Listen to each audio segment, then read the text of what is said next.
What the freak is up? Thank you for joining us on After Hours Investing. We're your After Hours investors. My name is Michael.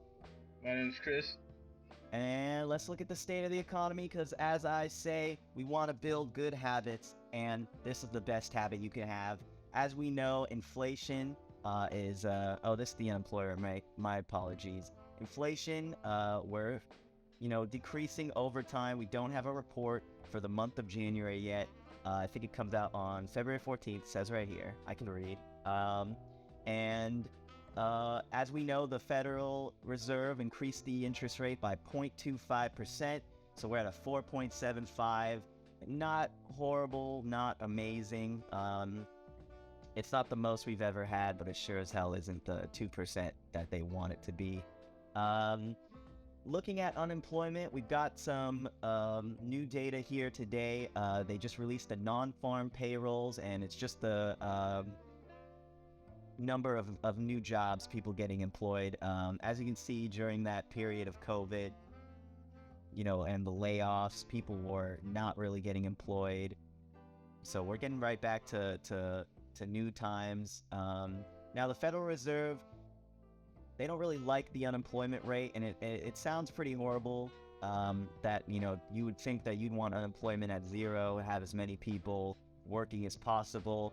But in terms of the economy, it's a horrible thing to think about. But when there's more unemployment, it's harder to get a job. People ask for less money, they work for less money, and that means they're spending less money. So with that in mind, the Federal Reserve is trying to get unemployment up to actually a 4.6%. That's what they've deemed a good number. And here's a clip of that right now.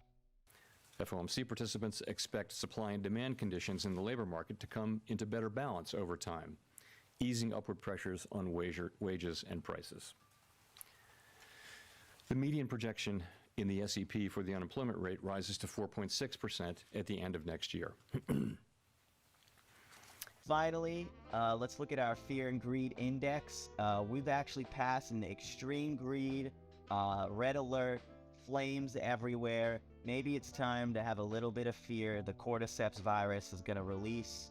Apocalypse is near. Just something to keep in mind that as we, are getting way, way greedier, there might be a time when people decide to pull out, reap all their profits, and we'll see a huge correction in the market. Something to keep in mind. It might be a good time to start putting puts, which means you're banking on the economy going down. It's interesting to think about that you can invest in a negative, but that's what calls and puts are for. In other news, Ryan Cohen working the shaft of Nordstrom. Take it away, Chris. So yeah, yesterday we got news that Ryan Cohen now has a stake in Nordstrom. And if we look and peek over at the charts tell a message that recently and if we look over at Nordstrom stock, JWN, we've gapped up, and we've gapped up over 50%, and this gap is seeming like it's going to sustain for a bit. We are overbought on the RSI. We are edging over 90 RSI, and if you think that buying calls here is a safe move, I do not suggest that. Though, even though Ryan Cohen has bought a stake in it, and I don't know if this stock is gonna have much of a flare of buying pressure. We did see a negative day today on the SPY, and that may have affected Nordstrom going down today. But if we do get a move up on Monday or next week, I think this can go at least maybe $5 more. If it doesn't, then it is going to correct on the RSI, and we are going to return into a more fair valued RSI. As of this point, I think this move is warranted for a put position. I'd say 2 months out, just so you can have time on your side.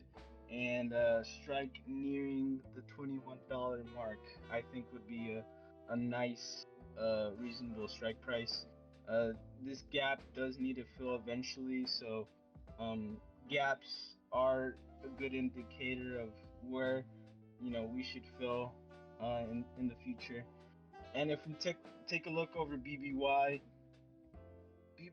when Ryan Cohen took a stake, soared, and we had hits on the RSI over 80 and 90, respectively. And this did come crashing down 2 months after in August highs of 2022. And I do think this is a good position to buy puts in perspective to Nordstrom.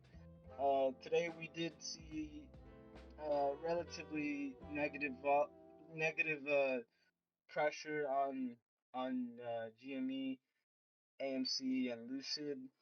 Uh, GME still looks like it's holding strong. Lucid still seems like it's holding relatively strong. I want to take a look over at the SPY today, and unfortunately, we did not fill that gap today. I was expecting a gap fill potentially today.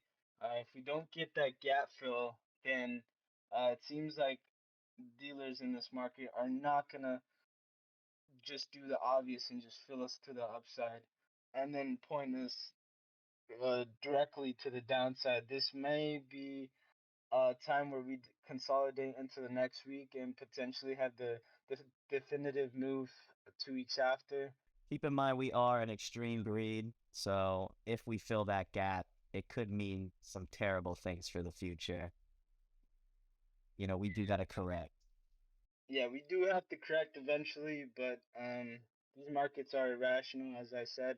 And if we look at over at the VIX today, the VIX was down today. We are bottom bottoming in these points, and it does look like this is holding strong for a line of support. If we look over at the DXY went up today with good data on unemployment and non-farms. That was bullish for the dollar. And if we do reclaim new highs on the dollar, I do see the SPY going down, potentially into new lows. I think if we do start to trend down and potentially return to old lows, we could break the 356 support line and aim for new lows. Um, Michael, do you have anything you want to say?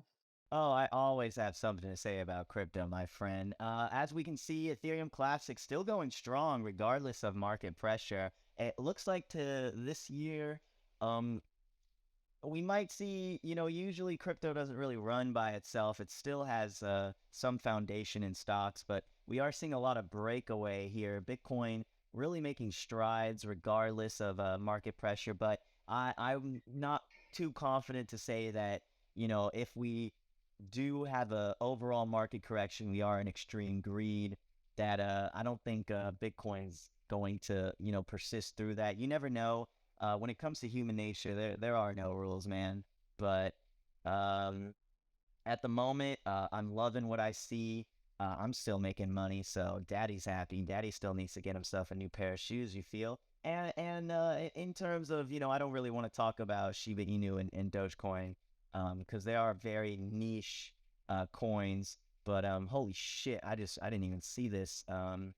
So I actually bought into Shiba Inu recently because I saw that it was undervalued as well. Around the same time I saw Ethereum Classic was undervalued.